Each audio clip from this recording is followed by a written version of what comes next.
You're off the job, so we're getting a divorce. Get out now. I was flabbergasted as I was suddenly handed the divorce papers by my husband.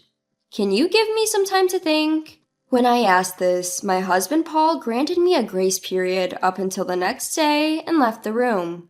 Upon checking the divorce papers, I noticed something written on the back. The moment I confirmed it, I immediately called the police. My name is Kathy. I'm a 35-year-old housewife. My husband Paul is 37 years old, and we've been married for 15 years. A few years into our marriage, I lost my uterus due to an illness, which brought up the topic of divorce. Sure, I wanted kids, but I married you because I wanted to build a home with you, Kathy. So let's not divorce and live together, said Paul when I was on the verge of falling into depression because I couldn't have children. Paul, being the youngest of 3 boys, had a father who was the CEO of a significant enterprise. After his father passed away, the eldest son took over the business. Things started to change for the usually kind Paul when he joined the family business at the request of his older brother. He used to come home on time, but around a year after he joined the company, he began coming home around midnight, saying he was working overtime, and he was often out of the house even on his days off, claiming he was working on weekends. Moreover, he began to avoid conversations with me. His expression lost its former cheerfulness, and he started showing a stern face towards me. No matter how many times I asked about it, I was brushed off with, "It's nothing. It's not something I need to discuss with you, Kathy."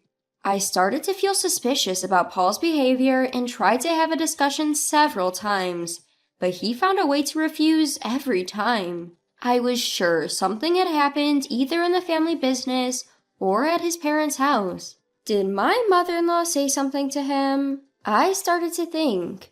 There was a significant rift between me and my mother-in-law. She had harsh words for me because I couldn't bear children. "You're a barren woman. Why did you marry Paul? Get a divorce already. You're a nuisance." I was told these words every time we met, which eventually reached Paul's ears, and he was furious. "If you say such things again, I will sever ties with this family," Paul declared in a rage, and the matter was settled on the premise that I didn't have to deal with his parents' house. From then on, I distanced myself from the family, but I couldn't completely cut ties due to family gatherings and such. On such occasions, I had minimal greetings and conversations with my mother-in-law, trying not to show the overt estrangement to others. However, my mother-in-law was bad-mouthing me behind my back to the relatives, and a few of them who jumped on the bandwagon started to avoid me or chastise me as well. "Kathy, I heard you're taking advantage of Paul's kindness and telling him not to have any contact with his mother, even though you don't have any children. How dare you do such a thing as a wife?" I feel sorry that I can't have children, but as for my relationship with my mother-in-law, it was Paul who told me I didn't have to interact with her. I think digging up a problem that was resolved between the parties involved, without understanding anything about it, could lead to unnecessary misunderstandings and further strain relationships. The relative who seemed to be siding with my mother-in-law, who did not seem to expect a rebuttal, was taken aback by my words and attitude and quickly became angry. "You! How dare you act arrogant despite the fact that I'm kindly offering advice on family relations?" "Excuse me, did my mother-in-law say that I'm useless because I don't have children?" "Well, yes. There's nothing wrong with that, is there? I wonder why Paul married such an irresponsible woman like you, who can't do her job as a wife and can't even respect relatives and elders."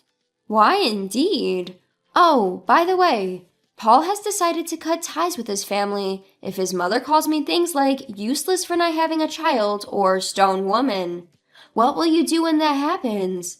Will you tell Paul about this? Can you take responsibility?" When I brought up the issue of breaking off relations with Paul's family, the relative, who apparently didn't know about the situation, apologized in a small voice. "I'm sorry. I seem to have meddled unnecessarily out of concern for Paul's mother. I didn't mean to cause trouble, so could we pretend this never happened?" With that, she quickly left the scene. I was torn about whether to tell Paul, but decided to secretly tell only the mother-in-law. Mother-in-law, it seems you still have concerns about me not having children. I heard about it from a relative earlier. Should we have a thorough discussion again, with Paul involved? Upon hearing my words, my mother-in-law turned pale and refused to discuss it. I'm sorry. It seems I conveyed the wrong message. I feel lonely about your and Paul's choice not to have children, but that's not to say I want to criticize it. Since my mother-in-law apologized promptly, probably because she didn't want to break ties with Paul, I decided to keep this matter to myself. For several years, we enjoyed our life together without children. Then one day, my brother asked me to join the company. We're getting older, and I was thinking that we shouldn't change jobs at this stage, but they're really insisting. It doesn't seem to be because the company's in trouble or anything. Paul came to me with a proposition. In fact, I'm currently a housewife, but in my working days, I saw various companies in financial difficulty as a management consultant. So I quickly checked the state of Paul's family's company, but there didn't seem to be any problem with the management. When I told him this, Paul decided to work as an executive at the company that his eldest brother took over after hearing the detailed story from his second brother. The reason for the invitation was simply a shortage of personnel, as an employee in a similar position had retired due to illness. About a year later, there was a change in Paul's behavior. He started coming home late at night, and his attitude towards me became cold. There was an ominous atmosphere, and then Paul said to me, "The housekeeper who was working at my family home has apparently quit because of a sudden illness. Kathy, you seem to have a lot of time on your hands. Could you work at the family home as a housekeeper until we find a new one?" That's what I was asked. The news caught me off guard, but when I asked for more details, it turned out that the main job wasn't so much being a housekeeper, but taking care of the granddaughter living in my in-laws' house. Apparently, the parents of the grandchild were in the middle of a divorce, and while they were going through that, the grandchild was in the care of the in-laws. The housekeeper had been looking after her since the wife of the oldest son, her mother, had already passed away. The granddaughter was a 12-year-old girl named Harper. They wanted me to look after Harper and do the house cleaning and meal preparation while she was at school. Seeing the situation, I decided to take on the job after asking Paul more about Harper. Harper seemed to be a little shy around adults. At first, she was quite reserved with me, and we couldn't have much conversation. But about half a year later, she began to consult with me about things happening at school and her concerns. I was able to hear many other stories from her. To increase the time I could spend with Harper, I suggested to the oldest son that I could take care of her at my own home as well. But... "You're planning to kidnap Harper because you couldn't have a child, aren't you? If you won't do our cleaning and housework, you're not doing your job as a housekeeper. We will stop employing you." He shouted at me, and when my mother-in-law heard this, "You're just now starting to want a child, Kathy, making Paul give up on having children, and now you're trying to take Harper. Harper is a girl, and even if you took her in, she would soon get married and waste Paul's money. We won't allow such a thing."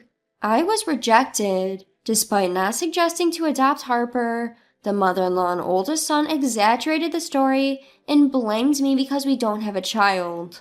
Probably the mother-in-law doesn't want to keep Harper in the family line because she is a girl and can't be the successor. After the son and his wife's divorce, she definitely wants Harper's mother to have full custody. On top of that, she even told Harper, "You'll end up living in poverty with your mother. You shouldn't get used to living here. Kathy is already useless and brings no benefit to our family line." Harper was quite uncomfortable with my mother-in-law because of this. I was too astounded by this to say anything.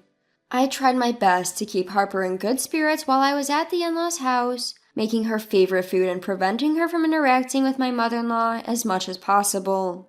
About a year later, I was told by Paul that there was something to discuss. When I arrived at the in-laws' house, Paul was waiting for me, sandwiched between the oldest son and the mother-in-law. "My eldest brother's divorce has been finalized, so you're no longer needed. We're getting a divorce too. Get out of this house as soon as possible." With those words, he handed me a completed divorce paper. I was shocked and said, "Please give me some time to think." I somehow managed to get the words out and returned home. Upon checking the divorce papers, I found a message from Paul on the back. Having seen this, I immediately reported it to the police, filled out the divorce papers, and went to submit them.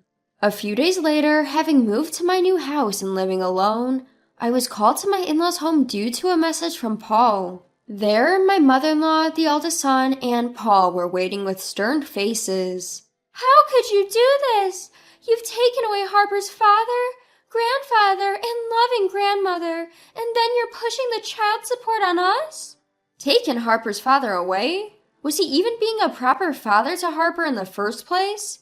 And by loving grandmother, you mean you, right, mother-in-law? You said such harsh words, yet you dared to say something like this? How can you say that? I was thinking about Harper. My mother-in-law started off by blaming me for my actions. I had been secretly recording as much as possible the verbal abuse and harsh treatment Harper received at my in-laws, and given it to the wife of the eldest son, who was in the midst of divorce mediation.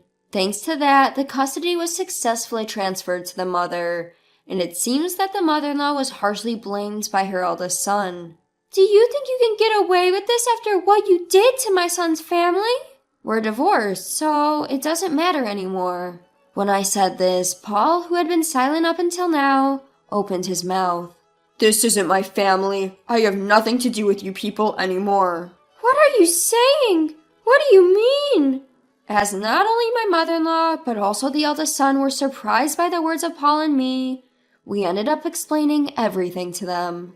Actually, this whole incident was a strategy to report tax evasion by the second son of my in-laws' family. Although the second son had been loved by his father, he was disliked by the eldest son and was pushed into an insignificant position after his father's death, with his salary significantly reduced. The second son, who had his own company, was looking for an opportunity to quit, but he suspected his elder brother of tax evasion, as unclear settlements and expenses increased in the company that the elder brother took over. In the process, it was found that my mother-in-law and the eldest son had been treating Harper terribly, so Paul asked me to take care of Harper. Harper's mother was trying to secure the custody, but she was being forced by my in-laws' family, who were aiming for child support, to take Harper away and create a parenting record, making it difficult to get the custody. The difference in opinions between my mother-in-law and the eldest son about this matter was exploited by the mother-in-law,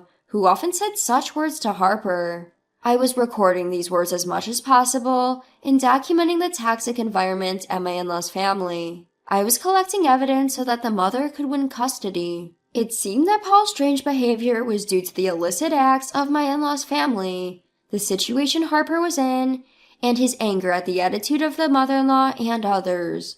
And he wanted to save Harper but couldn't do anything about it. He thought about consulting with me, but hesitated whether he should ask me, who doesn't have a child and had been blamed in the past at my in-laws' family, to take care of the child at my in-laws' family. Paul revealed to me the entire situation after his parents' housekeeper quit. He asked for my cooperation, and I agreed without hesitation, springing into action. On the back of the divorce papers it was written, "Once preparations are completed, please report."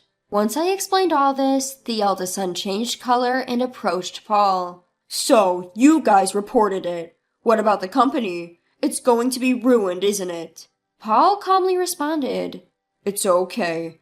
Our other brother will take it over. We have a good consultant for the company's rebuilding.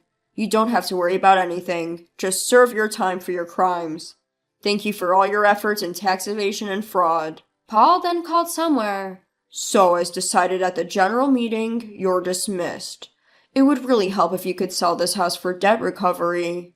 The second son entered the room with a few men. Alongside the second son were the cops. The eldest son and the mother-in-law, who were involved in tax evasion, were arrested on the spot for risk of absconding. Even as they were taken away, my mother-in-law, who was rude to me until the very end, made me laugh. Even if I can't have children, I've successfully dealt with the company's bankruptcy. I don't have to worry about being despised and disowned by my own child. Thank you very much for being such a good negative example. This seemed to hit her hard, and she left in silence. Paul and I entered the company that the second son bought from his parents, dealing with the illegal activities and unpaid wages accumulated by the mother-in-law and eldest son. We're working hard every day to recover the company. Even so, thanks to the remarkable skills of the brother, who had originally established and run his own company, it seems that we'll be able to rebuild much sooner than expected. Although I'd been away from the field for a long time, I feel fulfilled every day, reminding me of my active days. The sentence for the mother-in-law and the eldest son was heavier than usual, due to the large amount of tax evasion. Of course, the parents' in-laws' house was sold, and they were left penniless with nowhere to go. However, they won't know this for a while as they're still in police custody. Through a lawyer, I received several letters addressed to me from my mother-in-law. In them, she wrote things like traitor, destroyer of our home, or I need your help as a family member. Didn't I accept you into our family even though you couldn't have children? Now can't you help me? At first, I found it amusing to read these letters, but gradually I got tired of them and started to refuse to accept them. I'm occasionally in contact with Harper. I got a thank you message from Harper's mother for the support I'd been providing regarding Harper's upbringing. Thanks to Kathy, not only me but also Harper's life was saved. Harper says you were the only one kind to her. Would you mind playing with her again? Her words brought tears to my eyes, and then Harper, who was now on the phone, said, I want to eat Kathy's cooking again. Can you make it for me next time? This made me cry even more. Paul, who was nearby, was initially flustered but burst into laughter when he heard Harper's voice on the phone, quickly arranging for us to meet. Since our new home was only about a 15-minute drive from Harper's, we started to interact more frequently. We're busy with work these days, but once things settle down, I'm thinking of inviting Harper and her mom for a vacation. Even though Harper is not our child, I'm looking forward to watching her grow up close by.